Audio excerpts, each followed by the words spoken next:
Artistas apresenta Nós de Conversa, Powered by BPI e Fundação La Caixa, em parceria com o agrupamento de escolas de Cister de Alcobaça, com Fábio Silex.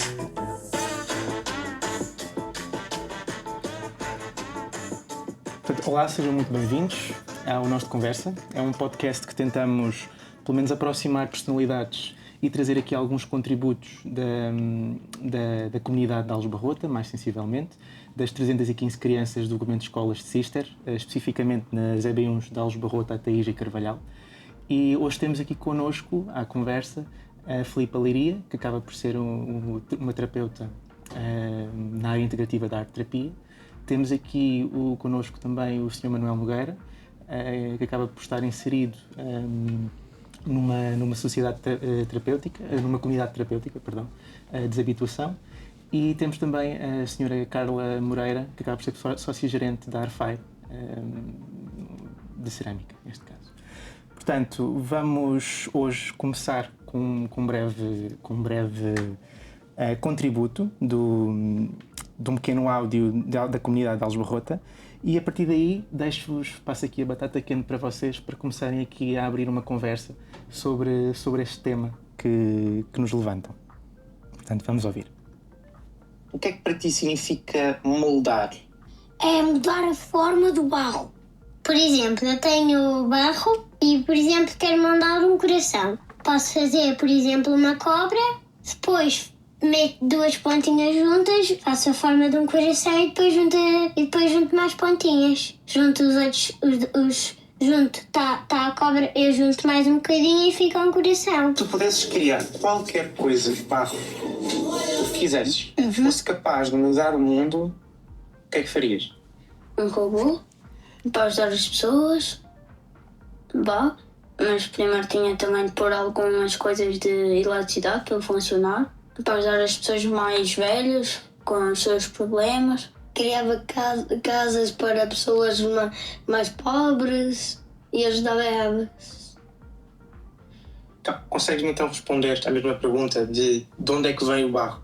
Sei, são umas pedras que tiram e depois batem e fica em pó. E depois, não sei o que é que fazem, mas depois fica líquido e depois fazem outra coisa e forma-se em barro.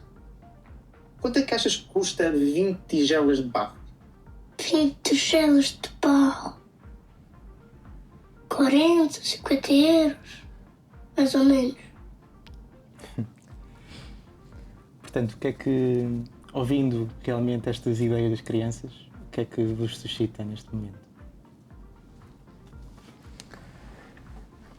Bem, em relação àquilo que as crianças acabaram de dizer, para já é delicioso, porque acho que ouvir as crianças falar assim sobre moldar o barro, a mim fascina-me, porque obviamente pela minha ligação ao barro e porque, para além da minha ligação ao barro, também fui 17 anos presidente da Associação de Pais do Carvalhal, portanto tenho uma ligação àquela terra muito grande e portanto o que me apraz dizer é que nós moldamos mesmo a sociedade se quisermos, e no nosso caso, enquanto gerente de uma empresa do Concelho de Alcobaça, o que procuro fazer é receber estas crianças, muitas vezes em visita guiada, mostrar-lhe o que nós fazemos, porque faz parte da nossa terra, faz parte da nossa tradição, e nomeadamente nesta altura do ano nós temos muitas visitas agendadas de crianças do Concelho que vêm ver o que fazemos, e eu creio que é um contributo muito positivo nestas camadas mais jovens, que nesta altura do ano até estão um bocadinho desocupadas e desamparadas.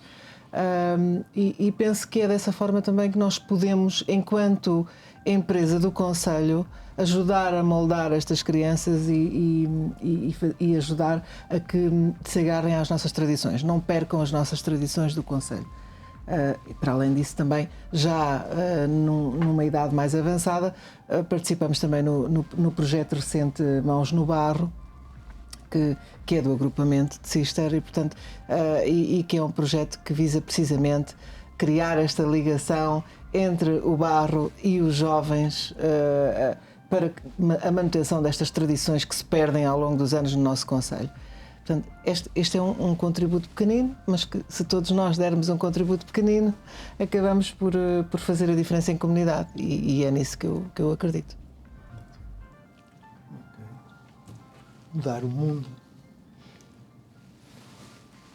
O mundo realmente tem tido uma continuação de alterações, nos pontos para melhor, noutros para pior. Mas para mudar o mundo, tal e qual como essa criança disse, seria preciso muita coisa. Como eu sou sócio-gerente da Clínica Vida Nova, uma clínica de dependências, que está inserida na sociedade terapêutica, vejo um mundo a necessitar de muita ajuda para trocar. Desde os tempos de pequenino, da escola primária, até à secundária, até às universidades.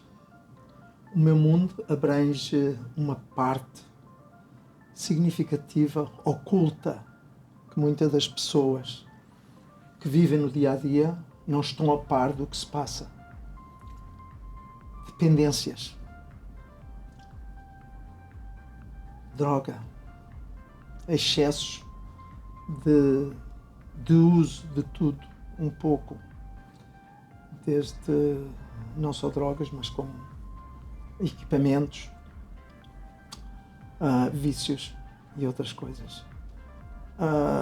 Não sei se nós estamos num ponto capaz de conseguir trocar o mundo, mas podemos fazer uma grande participação para o ajudar, para o melhorar. Eu às vezes pergunto a mim mesmo o que é que a sociedade pode fazer para quando uma criança sai da primária e vai para a secundária e poucos anos lá dentro já está a consumir algo. O que é que nós podemos fazer? As identidades que têm a responsabilidade, a sociedade em si, e às vezes vejo muita gente só fechar os olhos. Mas porquê? Porque somos impotentes de fazer algo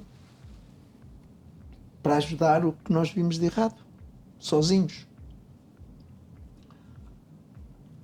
Vamos para as universidades e vemos nesta área um tanto ou quanto, um pouco, muito, uma experiência pesada nesta área, a qual temos uma grande percentagem de pessoas, de estudantes, que estão envolvidos em consumos, não excessos, mas é um começo sempre. E eu pergunto, a minha última pergunta é: o que é que eu posso fazer para mudar o mundo nessa área? Pegando aqui na sua questão, não é? Da parte terapêutica e dentro daquilo que é poder trabalhar com a argila, como é que eu começo a mudar o mundo? Talvez por mim, pelo meu mundo interno. A mudança começa sempre por mim e naquilo que eu dou ao que me rodeia. Não é? Portanto, e aqui o barro, a argila, pode ter essa função, terapeuticamente. Ela pode ser, não é? Quando a dor é muito profunda, não é? O vício, o hábito, que foi coisas que pegou, hábitos bastante nocivos, a argila vai, de alguma forma, sem tocar naquilo que nós muitas vezes temos medo de dizer, porque nós temos medo de expor aquilo que sentimos, a argila vai buscar um pouco, de uma forma criativa, aquilo que nós não conseguimos exprimir. Trazer muito à vista aquilo que nós não conseguimos transportar nas palavras, trazer cá para fora. E a argila pode ter essa função. Eu tive a oportunidade de trabalhar com alguns meninos com argila, pôr-lhes argila em cima da mesa. Eles dizem: faço um coração, eu faço uma cobra, eu faço... E nós transformarmos medos, assim, qual é o teu maior monstro, qual é o teu maior medo? Moldar o seu maior medo. Agora, para deixares de ter medo desse monstro, o que é que tu lhe podes acrescentar? O que é que tu podes fazer com que ele fique mais bonito, ele fique diferente? para que ele se torne de outra forma. E fazer esta construção e ter esta possibilidade de facilitar isto aqui neste agrupamento, de começar a semear essa semente no coração de cada criança, para que depois não transporte no futuro e chegar a um ponto. Não quer dizer que não faça essas escolhas, mas pelo menos estamos a plantar a semente. Então, como é que eu mudaria o mundo, não é? Eu construía um coração de argila e nesse coração de argila, como a criança diz, eu iria pôr todas as minhas dores e trabalhá-las, começando por mim, para ser um melhor ser humano e para com isso ir transformando a pouco e pouco as pessoas que estão à minha volta. Seria a minha ação. Obrigado. Portanto, ir buscando aqui realmente uma ideia mais de identidade da nossa região. Aqui uma pergunta mais diretamente para a Carla. Como é que se constrói uma empresa portuguesa de cerâmica, por assim dizer, que fala uma linguagem global, por assim, tendo em conta que é um produto internacional, mas que não perca o sotaque da região de Alcobaça, ou neste caso, Aljubarrota, incisivamente? Isto é um caminho longo. A nossa empresa tem 30 anos, não é? Faz este ano 30 anos. Obviamente que a tradição estava enraizada no Concelho de Alcobaça. Acho que o problema grave foi mesmo não perder essa identidade face ao número de empresas que fecharam na primeira década da Arfai. Portanto, quando muitas empresas estavam a encerrar, foi quando nos constituímos, em 95. Portanto, o desafio era mesmo agarrar a tradição e não a deixar fugir. Na verdade, este produto está carregado de tradição. É a mão de obra feminina do concelho, é a pintura manual, é um produto tradicionalmente manual, porque na decoração, produtos decorativos como nós produzimos, não existe assim tanto impacto tecnológico. Não é a mesma coisa que a indústria dos pratos. A indústria dos pratos, temos muitas empresas nacionais de referência nacional com capacidade para produzir milhares de pratos e é muito equipamento que está envolvido. Na decoração, no nosso caso, não. São pessoas que tocam nos produtos e que estão envolvidas em todos estes processos. Efetivamente, não existe em Portugal capacidade de escoamento do nosso produto. São empresas que nasceram, todas nós, com esta vocação exportadora, porque o nosso mercado não tem capacidade para o absorver. A Arfai faz cerca de 40 mil peças por mês, portanto, cá não tem clientes. Portanto, tivemos que lidar com os novos desafios, com a nova forma de vender, com a nova postura de estar no mercado, que é uma coisa que foi evoluindo ao longo destes 30 anos. O que nós fazemos hoje não tem nada a ver com o que fazíamos há 30 anos. A forma de vender e o posicionamento e como é que abordamos os mercados. Portanto, somos mais conhecidos, efetivamente, lá fora, e recebo muitos contactos de clientes que foram recomendados por outros, do que no nosso próprio país, porque não vendemos quase nada no nosso país. Esforçamos-nos muito por manter a tradição e numa era, num mundo globalizado e de muitas visualizações e muitos cliques, centrarem nas nossas páginas, nós esforçamos-nos muito por mostrar a arte manual. E, portanto, todos os nossos vídeos praticamente envolvem ou a arte manual que fazemos ou pessoas, uma coisa ou outra, porque é efetivamente aquilo que nos distingue enquanto indústrias. Não falo só de nós, falo de todas as indústrias do concelho. Indústrias do Concelho de Alcobaça, que nos distingue ainda é o facto de termos estas pessoas muito capacitadas que toda a vida fizeram este tipo de produtos, que são artistas, para mim são artistas, que todos os dias fazem um produto especial, feito à mão, que é exportado para o mundo inteiro e que felizmente hoje é reconhecido no mundo inteiro como sendo de alta qualidade. Portanto, não sei se todas as pessoas têm a noção disto, mas Portugal é reconhecido como sendo o melhor país a fazer cerâmica decorativa e da arte da mesa, portanto, no mundo inteiro. E isto demorou muitos anos a chegar aqui, um processo de evolução muito grande e um acompanhar, obviamente, da evolução, porque, como comecei por dizer, as coisas mudarem, não se fazem as coisas como eu fazia quando tinha 19 anos, quando comecei. Fazem-se de forma diferente. E é muito importante para as empresas esta capacidade de se adaptar. Portanto, diria que a adaptabilidade que nós tivemos e a flexibilidade foram fundamentais para chegar aqui.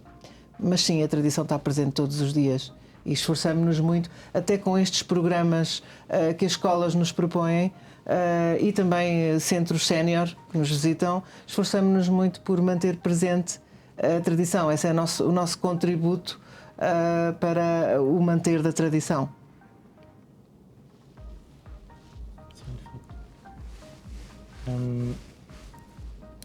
E neste caso, se tivesse que, digamos assim, fazer um breve workshop de empreendedorismo para quem realmente é desta área ou para a geração que realmente quer pegar neste tipo de tradições, qual é que seria a lição número 1, tendo em conta que muitas vezes existem peças que é preciso deixar rachar para podermos seguir em frente, ou pelo menos para que a engrenagem funcione?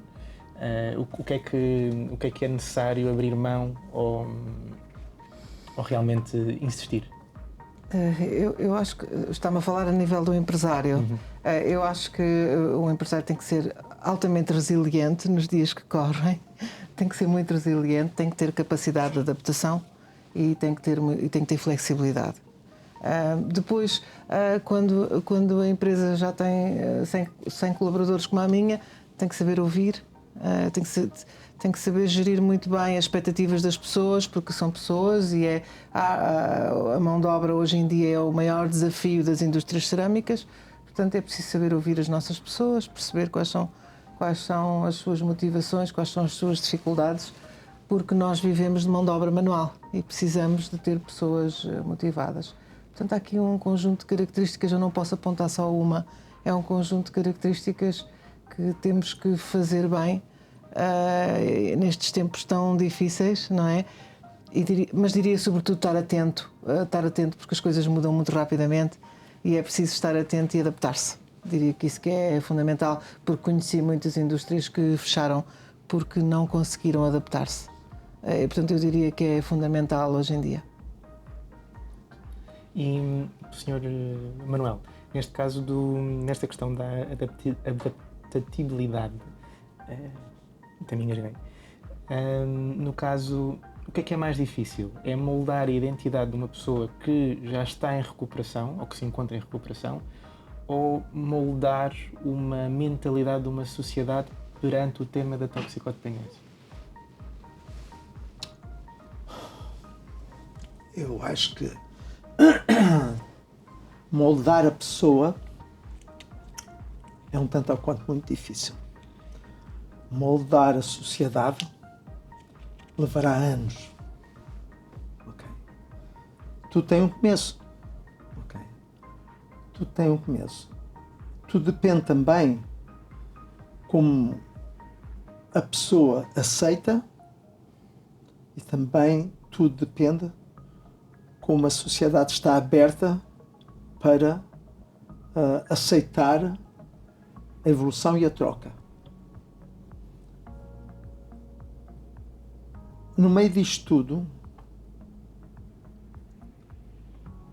a pior parte que há na parte de dependências,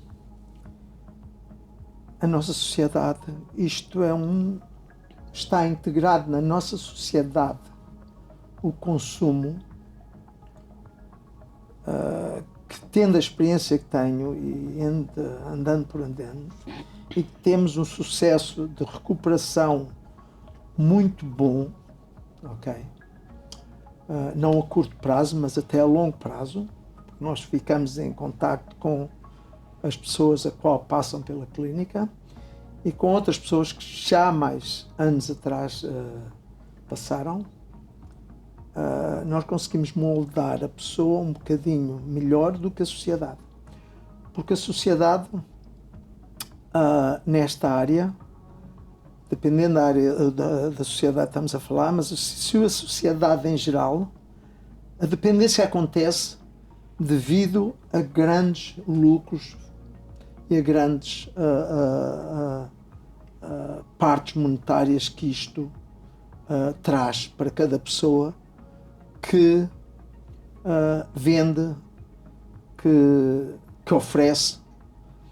Por isso, a sociedade, para ser moldada, teria de desaparecer parte destes estupefacientes. Mas isso é quase um trabalho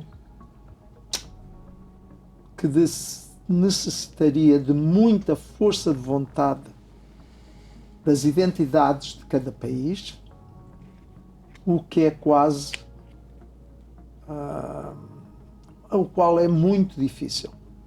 Não é impossível, mas é muito difícil. Porque isto está em toda a sociedade. Está em todos os grupos, desde políticos, desde segurança, desde as escolas. Hoje o dinheiro tem mais controle sobre a sociedade do que tem a sociedade em si própria para combater estes casos. Por isso, eu diria que é mais fácil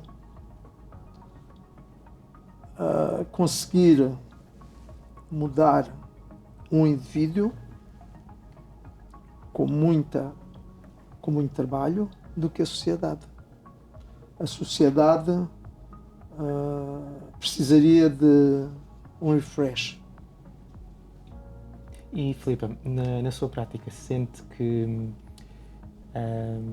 as feridas destes indivíduos são melhor curadas se lhes dermos forma e cor, ou este processo de terapia, do que é que se trata exatamente? O que é que estamos a falar de quebras, de recomeços? Como é que melhor descreve isto? Ok. Eu diria que, pegando um bocadinho o que o Sr. Manuel disse, que é muito importante, e pegando aqui, né, estamos numa sociedade em que há muita frustração. Havendo frustração, há necessidade de colmatar vazios. E por isso é que vem a dependência. Nós, quando temos uma dependência, é porque nos falta algo. Então, nós vamos, com alguma coisa que nos traz uma satisfação imediata, colmatar essa falta. Okay? Para que o indivíduo, enquanto estar no hábito de colmatar no imediato, e isto não vamos só na droga, o consumo de séries, o consumo de comida, tudo é muito imediato. As pessoas têm que se sentir satisfeitas, não querem sentir frustração. Este é o ponto principal da dependência.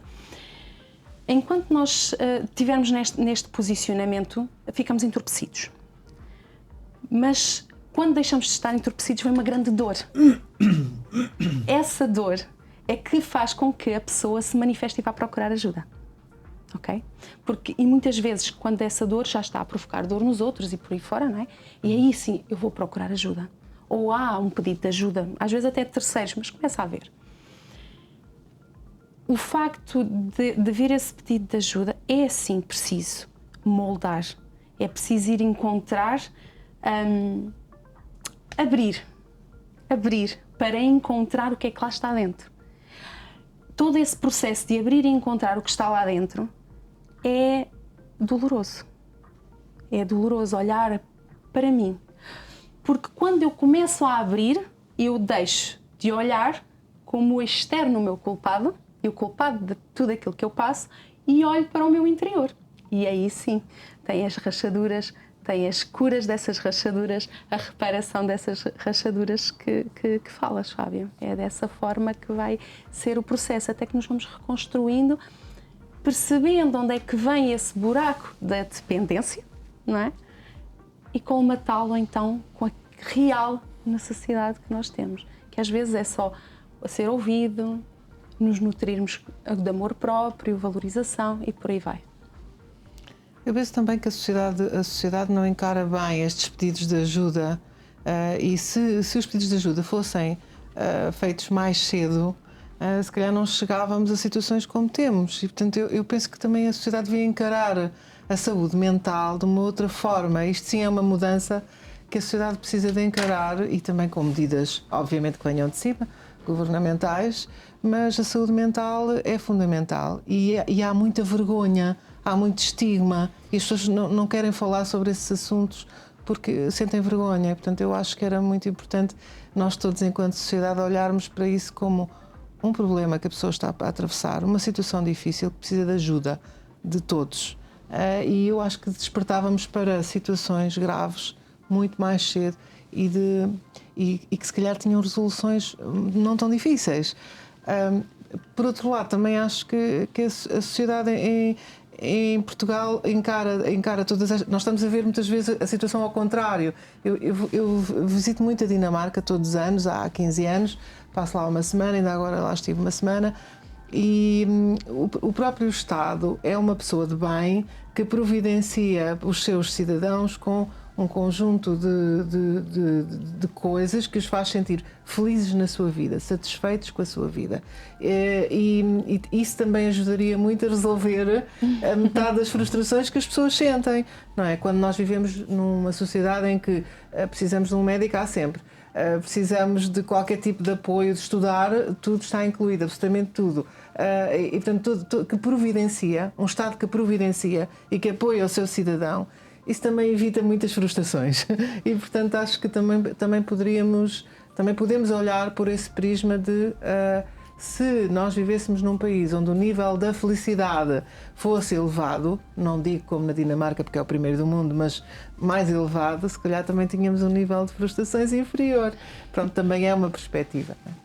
Sim, eu só acrescentaria aqui a questão que às vezes a melhor forma, não é, de poder dar cor e dar forma a essas coisas é nós chegarmos ao pé da pessoa e dizer-lhe a ela que existem possibilidades. Ou seja, como é que eu poderia dizer a alguém que tu até podes ser feliz desta forma, vamos olhar porque é que acontecem esses ciclos, porque é que acontecem essas coisas, não é? Isto é um adulto. Mas se nós começarmos desde as crianças, nesta educação emocional, sim. vai haver uma mudança muito mais profunda e a longo prazo, porque agora estamos a reparar rachaduras aos adultos. Exatamente, e temos vários exemplos nacionais de como as crianças podem fazer a diferença. Vejam a reciclagem. A reciclagem era uma coisa impensável no meu tempo e, no entanto, começou-se a introduzir a reciclagem com as crianças, motivou-se as crianças para a reciclagem e através das crianças pequenas, hoje em dia, uma grande porcentagem da população recicla. Exatamente. E, portanto, eu acho que podemos pegar neste exemplo e replicar isso nas escolas, com certeza concordo consigo. E ir buscando este significado do sermos moldados ao longo do tempo. Exatamente. Como é que vocês... melhor, até que ponto nós nos podemos deixar ser moldados ou podemos realmente continuar com a nossa essência, com a nossa matéria-prima, quando, isto não é a ideia que seja um consultório aberto, mas quanto a certo momento no vosso círculo pessoal ou profissional sentiram esse molde, ou então como é que combateram para ir um pouco fora do panorama que a sociedade tenta nos moldar, digamos assim? Isso é um facto que está a acontecer, tal e qual como a reciclagem, mas são coisas que demoram décadas. E eu penso que a nossa sociedade hoje em dia está a um ponto que, se levar décadas para alterar os comportamentos e alterar a sociedade, vai ser muito difícil, porque o tempo hoje em dia não é como era há 30 anos. O tempo hoje em dia corre. As 24 horas de hoje, eu penso que é como se fossem 6 horas de há 30 ou 40 anos.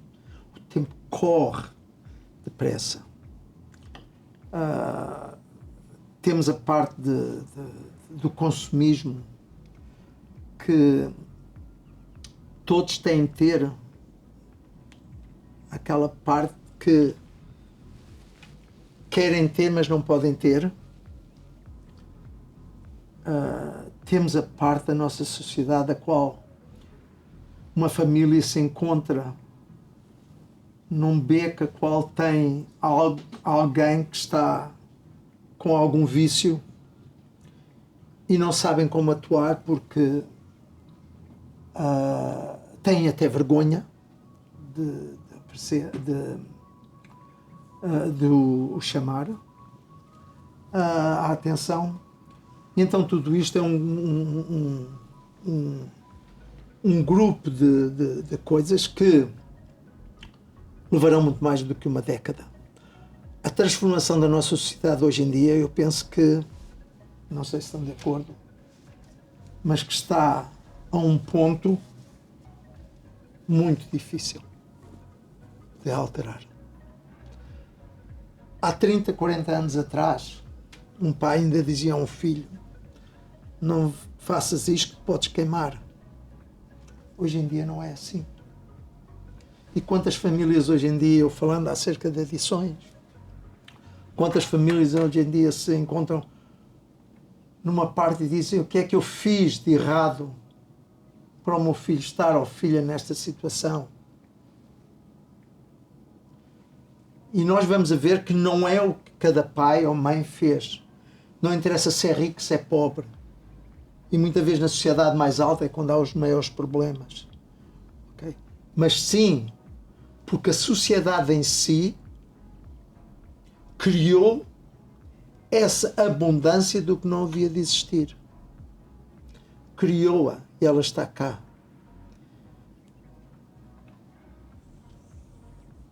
E irá ser muito difícil de trocar. Mas pode-se tentar e continua-se a tentar e vamos continuar a tentar trocá-la.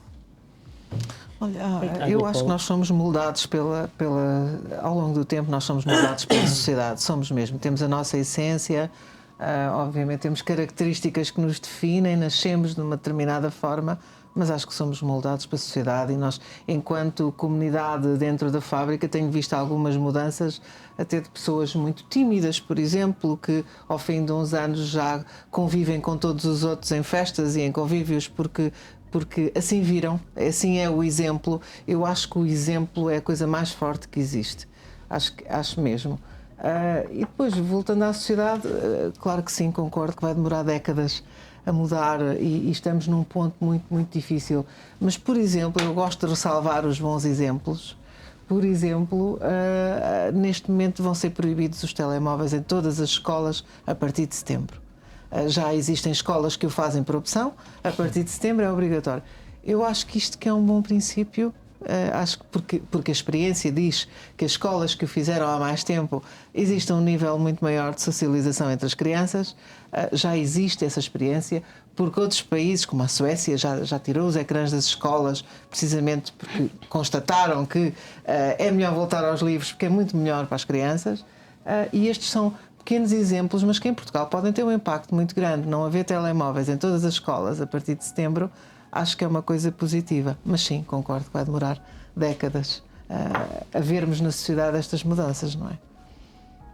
Temos um bom ditado que diz água mole em pedra dura. Sim, exatamente. Não quero interromper, peço desculpa, já podemos depois retomar para terminar.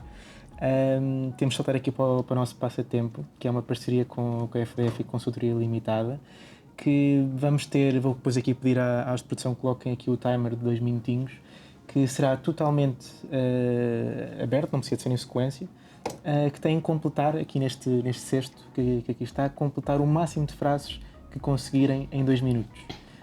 Portanto, a Filipa só pode passar, no fim, terminar um papelinho, vai passando para o Manuel, depois para a Carla e assim sucessivamente. 2 minutos, quanto mais frases conseguirem completar, mais vagas para a agência privada de colocação que podemos abrir para ajudar realmente quem precisa. Portanto, podemos começar? Ok, quando quiser.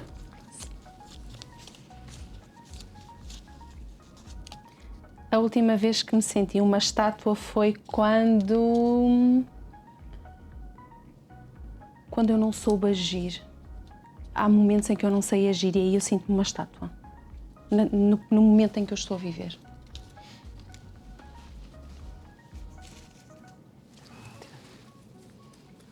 Uau. Criar em Portugal é como tentar pintar com... Criar em Portugal é como tentar pintar com tinta cor-de-rosa. O meu corpo sente-se mais livre quando mergulho no mar. O país que valoriza o fado, mas não o fadista, é pouco cultural.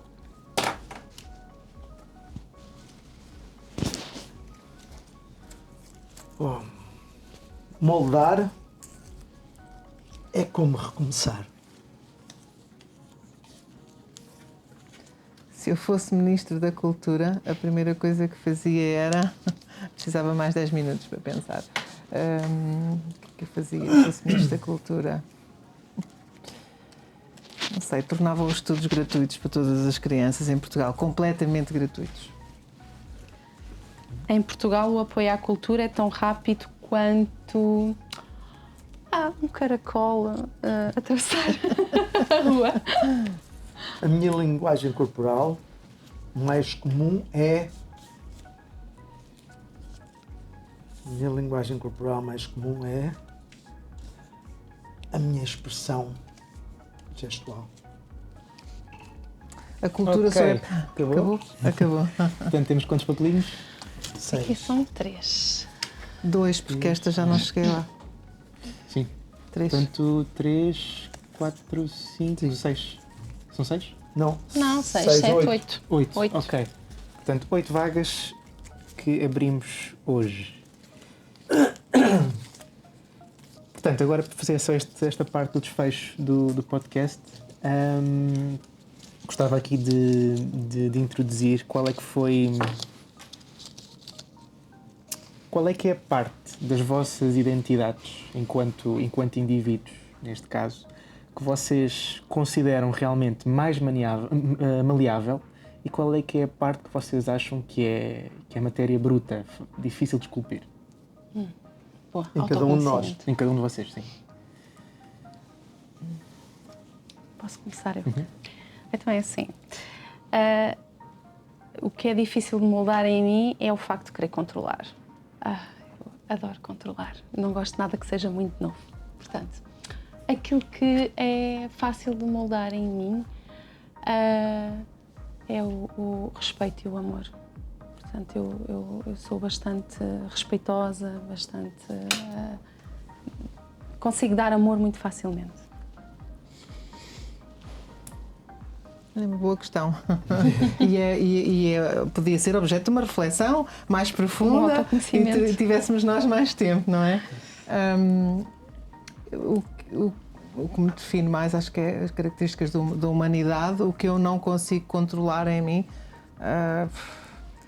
Talvez também um bocadinho o controle, ter a sensação que tenho as coisas sob controle, que não temos controle de nada, mas na verdade achamos que temos controle sobre tudo. Portanto, sim, diria que também é a mesma circunstância.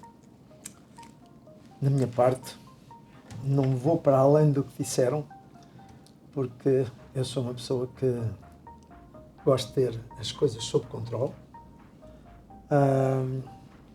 Se elas saem do meu controle, da minha área, e vejo que não estão a correr do modo como eu pensava, é difícil. A parte que eu me sinto mais confortável é o que me define. É eu gostar ultimamente de ouvir, escutar e depois atuar. Porque o impulso que uma pessoa tem quando algo corre que é desagradável, pode-se trabalhar contra nós. Por isso, eu gosto muito que me respeitem. Quando eu vejo que alguém está a sair fora do controle por falta de respeito, é uma situação muito difícil para mim. E tenho mesmo de me controlar a mim próprio para poder seguir de uma maneira adequada. E em Portugal, vocês sentem que... Melhor, a pergunta que eu faria seria: quem é que molda quem? São as instituições que moldam as pessoas, desde as instituições do setor empresarial, desde o ensino, percebemos também que as escolas têm as suas valências, mas também têm algumas limitações ainda hoje em dia, ou são as pessoas que moldam o país? Portanto, eu quero acreditar que as famílias ainda têm um impacto muito positivo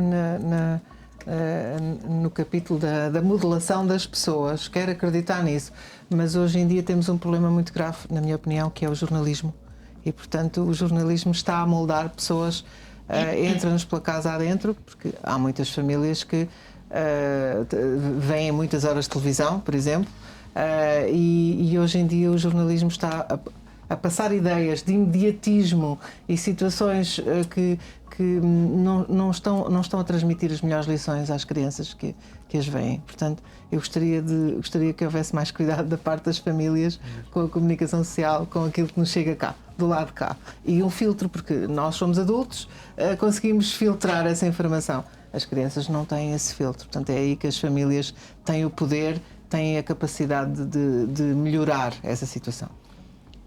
Concordo. Mas temos um grave problema na nossa sociedade, a qual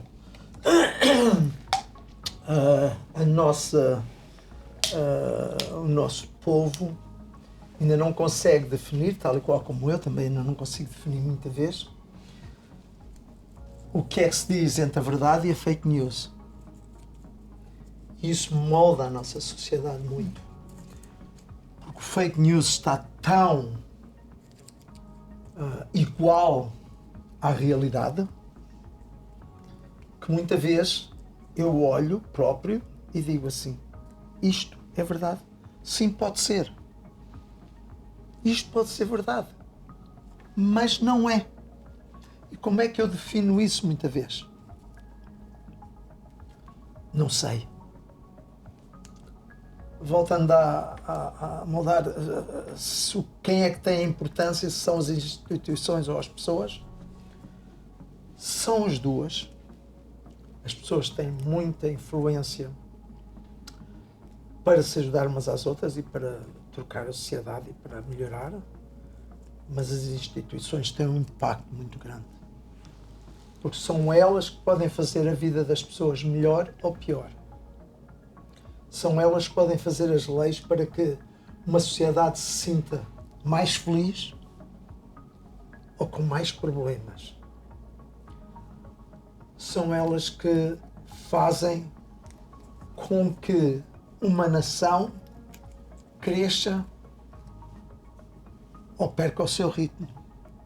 São as instituições. Eu dou-vos um exemplo muito óbvio, que é a imigração que veio para o nosso país. É uma coisa muito boa, mas foi feita com um descontrole doido. Como é que pessoas que vivem em certas áreas do nosso país se sentem com tal desequilíbrio? É isso. Por isso as instituições têm um grande peso na nossa sociedade em moldar-nos, em nos fazer felizes, em nos fazer com que a nossa família esteja bem.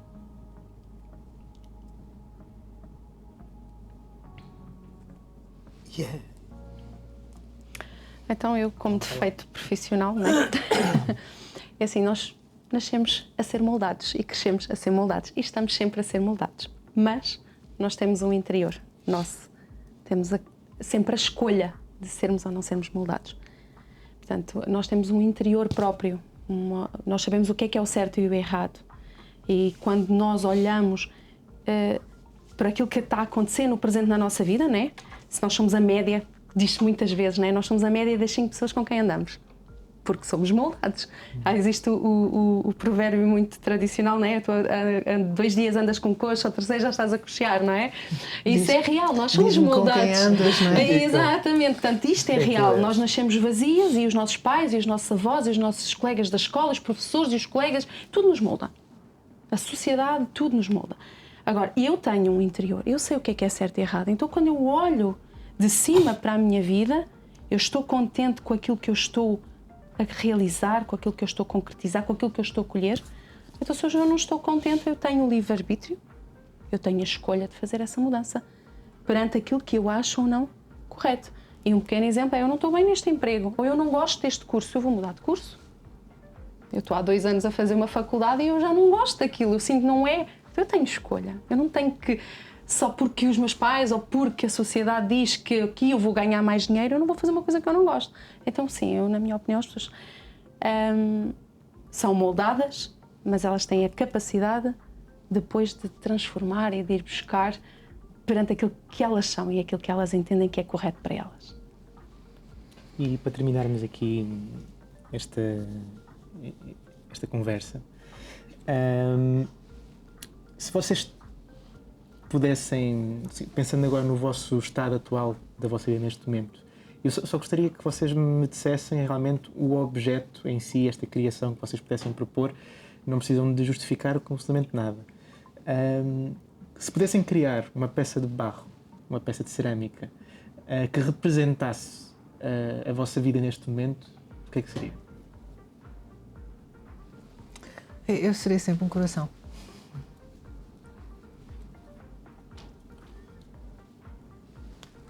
Eu seria... Eu tenho que concordar com o coração, é a coisa mais bela que pode existir. Eu seria um coração. Eu seria um coração. Eu faria uma montanha com paisagem. E essa subida que se vai na ascensão, vai-se subindo, vai-se encontrando. Obrigado por terem que estar neste tempinho. Queria deixar aqui um breve apelo a algo que queiram terminar por dizer, também dar a conhecer um pouco algum tipo de promoção que queiram fazer nesta fase de encerramento deste podcast de Nós de Conversa. E muito sinceramente isto, vamos também deixar também aqui o formulário para depois quem se quiser inscrever na agência privada de colocação, e neste caso deixo-vos a vocês realmente este momento para poderem deixar algum apelo ou algum tipo de divulgação dos vossos projetos. E obrigado. Obrigada eu pelo convite, nada mais a acrescentar, a não ser que acredito na gentileza e acredito que podemos mudar também um bocadinho o mundo se formos gentis uns com os outros. E acho que isto é a mensagem que eu gostaria de deixar. Eu deixaria uma mensagem de, como falámos aqui acerca de tanta coisa,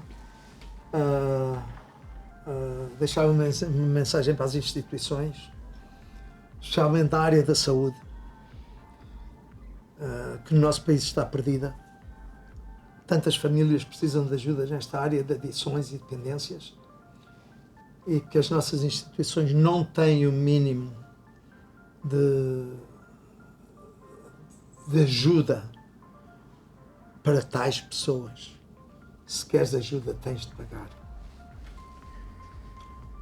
Eu deixava aqui um apelo para que as nossas instituições e políticos conseguissem fazer algo, mas algo significativo, para que pudessem ajudar estas pessoas e não os deixar aí em aberto.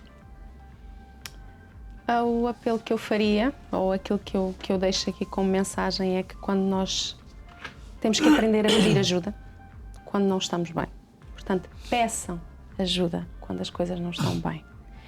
E para isso, se quiserem me contactar e pôr as mãos no barro, eu terei todo o gosto de fazer esse acompanhamento, e podem me acompanhar nas redes sociais, @FilipaLeiria no Instagram, e ir ao encontro no linkzinho na bio do meu site e inscrever-se para uma sessão experiencial.